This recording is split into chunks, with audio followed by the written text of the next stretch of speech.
Delightful morning guys. आज के structures में आपके लिए लेकर आया हूं मैं क्या हक है या कोई हक नहीं है। हम के अक्सर पूछते भी हैं और कहते भी हैं, किसी को अपना स्टेटमेंट भी देखते हैं कि तुम्हें कोई हक नहीं है मुझे मारने का, तुम्हें कोई हक नहीं है उससे छूने का, तुम्हें कोई हक नहीं है सामान ले जाने का। तो इस तरह का सवाल हम लोग कर भी सकते हैं कि क्या हक है तुम्हें उसे मारने का, क्या हक है तुम्हें उसे ऐसा करने का। गाइस मैं आपको बता दूं कि प्रेजेंट पास्ट में भी बना सकते हैं, हम लोग पास्ट में भी बना सकते हैं। क्या हक था उसे छूने का, क्या हक था उसे मारने का, क्या हक होगा, ये भी बना सकते हैं। पर मैं इस वीडियो में आपके लिए पहले क्या हक है कोई हक नहीं है, एक्चुअली क्या है कि इसमें मैं स्टेटमेंट भी दे रहा हूं कि कोई हक नहीं है आपको ऐसा करने का, और पूछूंगा भी, सवाल भी पूछूंगा।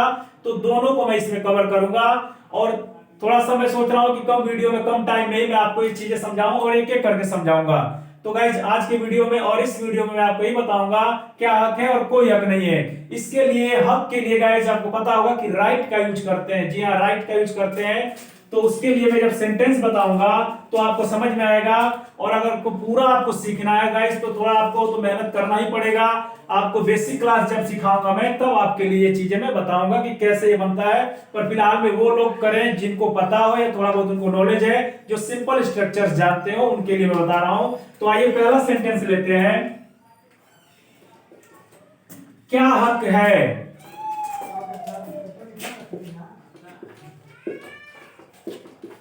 क्या हक है उसे मुझे डांटने का।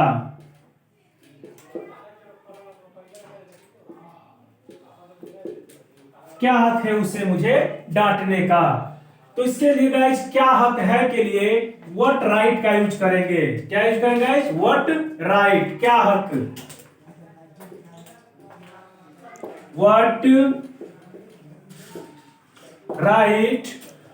अब गाइस यहाँ पे जो हम क्या हक है उससे मुझे डांटने का, इसमें हम लोग हैज या हैव का यूज करते हैं, क्योंकि यहाँ पर एक पोजीशन की बात की जाती है, एक अधिकार की बात की जाती है। तो इसका मतलब है कि तुम्हारे पास कोई हक नहीं है मुझे डांटने का, या क्या हक है उससे मुझे डांटने का। तो what right does he have, what right does he have to scold me, what right does he have to scold me। तो गाइस ये थोड़ा सा आपको ये समझ में नहीं आ रहा हो कि डज हैव का यूज क्यों किया जा रहा है। तो आपको मैं बता दूं कि होता है प्रेजेंट सिंपल कैटेगरी 2 में, मैं अपने बेसिक क्लास में जब पढ़ाता हूं तो ये बताऊं, जैसे आप कहते हैं कि क्या तुम्हारे पास कार है। एक मैं नीचे दिखा दे रहा हूं आपको फॉर एग्जाम्पल, आप थोड़ा जल्दी में देख लीजिएगा। जैसे बोलते हैं कि आई हैव अ कार, मेरे पास एक कार है। फिर बोलते हैं आई हैव नो कार, मेरे पास कोई कार नहीं है, मेरे पास कार नहीं है। आई हैव अ कार, मेरे पास एक कार है, हिंदी आप लिख लीजिएगा आप लोग साथ साथ में। अगर जिसको नहीं पता है, जिसको पता होगा बस समझ लीजिए एग्जांपल में आई हैव नो कार। तो गाइस इसमें क्या यूज कर रहे हैं? हैव का। अगर यही कहना पड़ेगा कि उसके पास कार है तो बोलते हैं ही हैज अ कार। अब मैं सवाल पूछूंगा क्या उसके पास कार है, तो क्या करते हैं गाइस? हेल्पिंग वर्ब उठाकर पहले लाते हैं, हैज ही अ कार, या इसी को 1 2 3 और ये 4 है, इसी को हम लोग डू डज से भी बनाते हैं। तो हैज की जगह हम डज का यूज करते हैं, ही, और ये जो हैज है इसको हम यहाँ पे एक मेन वर्ब की तरह यूज कर लेते हैं और हेल्पिंग वर्ब इसको बना देते हैं, does he have a car. तो गाइस ये चीज मैं आपको इसलिए बताया हूं इतना, ताकि ये बात आपको समझ में आए।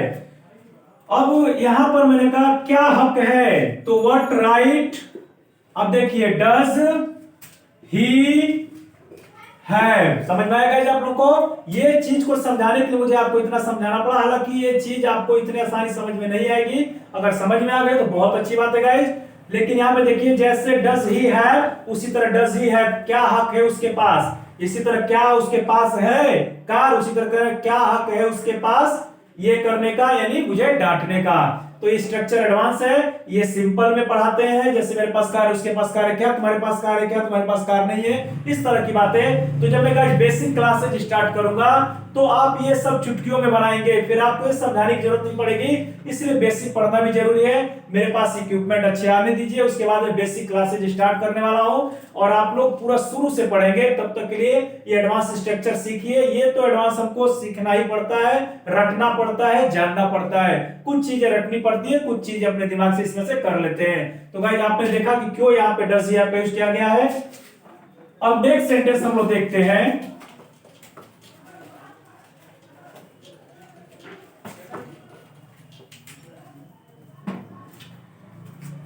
नेक्स्ट सेंटेंस हम लोग देखते हैं, क्या हक है तुम्हें मुझे मारने का। क्या हक है तुम्हें मुझे मारने का। तो गाइस देखिए फिर वही चीज, व्हाट राइट। अब गाइस देखिए यहां पे डज लगाए थे क्योंकि ये सिंगुलर ही था। अब यहां पे यू को प्लूरल माना जाता है तो इसके लिए हम लोग डू लगाएंगे, डज की जगह डू लगाएंगे। अब यहाँ पे सब्जेक्ट ही था, यहाँ पर कौन है, किसको हक नहीं कहा जा रहा है, तुम्हें, तो यहाँ पर you. What right do you have. यहाँ पे था डज ही है तो यहाँ पर आगे डू यू हैव, यू के साथ डू लगता है। What right do you have to, यहाँ पे डांटना था, यहाँ पे मारना है, तो मारने क्या होता है गाइस, बीट मी। तो ये आपने देखा क्या हक है के लिए दो एग्जांपल। अब मैं आपको दिखाऊंगा नेक्स्ट, इसमें कोई हक नहीं है के लिए दो एग्जांपल आपके लिए मैं लेकर आता हूं। तब तक इसको मैं ब्लॉट आउट करता हूं। आपको कोई हक नहीं है यहां बैठने का। मैंने आपके लिए सेंटेंस लिखा है कोई हक नहीं है। तो गाइस इसमें तो हम सवाल पूछ रहे थे कि आपको क्या हक है, मैं आपसे पूछ रहा हूं क्या हक है आपको मारने, लेकिन यहां मैं कह रहा हूं, मैं सीधा कह रहा हूं कि आपको कोई हक नहीं है। तो इसके लिए क्या यूज करेंगे, तो अफर्मेटिव की तरह निगेटिव जो बनाएंगे असर्टिव सेंटेंस में, तो निगेटिव है तो यहां पर कहेंगे आपको कोई हक नहीं है, यू हैव। जैसे मैंने कहा तुम्हारे पास एक कार है तो बोलेंगे यू हैव अ कार। अब यहां पर तुम्हें कोई हक नहीं है, you have no right, you have no right, तुम्हें कोई हक नहीं है, यानी तुम्हारे पास कोई हक नहीं है क्या करने के लिए, यहां बैठने का, to sit here. You have no right to sit here. ये तो गाइस मैंने बनाया हैव पे। अब मैंने कहा कि डू डज का भी यूज हम लोग करते हैं पास रखने के लिए। जैसे बोलूंगा कि मेरे पास कार नहीं है तो बोलते हैं आई हैव नो कार। फिर मैं दूसरे तरीके से बनाता हूं, डू को हेल्पिंग वर्ड लगा के, I don't have a car, मेरे पास कार नहीं है। उसी तरह इसको भी हम दोनों में बना के दिखा रहे हैं आपके लिए।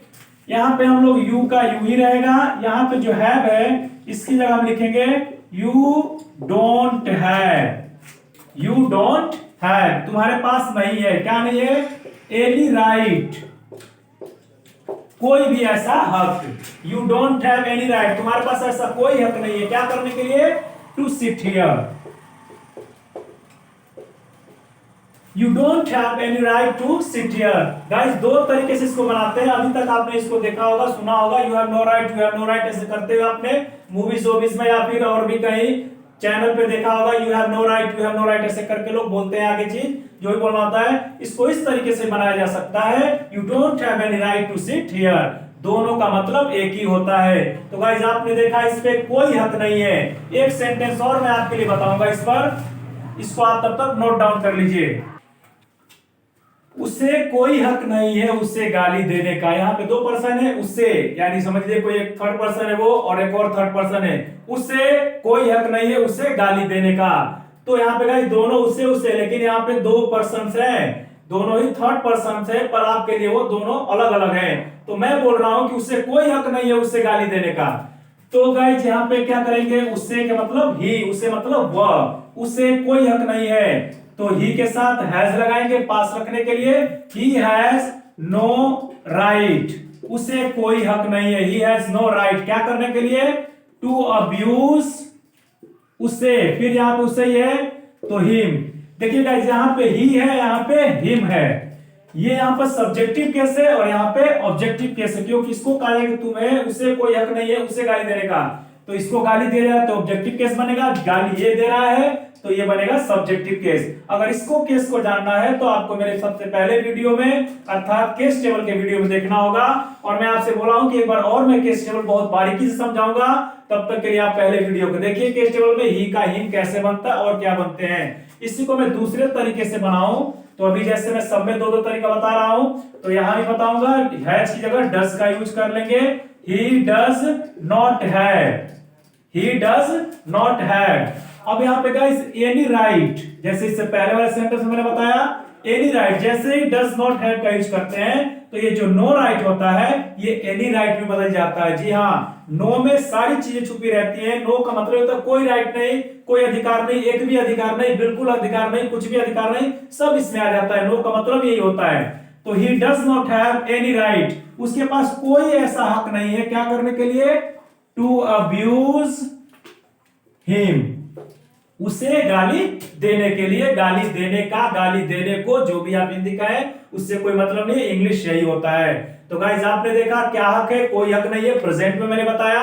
इसके बाद मैं कल आपको पास्ट में इसका यूज बताऊंगा, फ्यूचर में भी बता दूंगा, जो इसमें भी बनेगा आपको सब में बताऊंगा। फिलहाल इस वीडियो में इतना ही। Thanks for watching my video, like share and subscribe to your friends. Till then take care.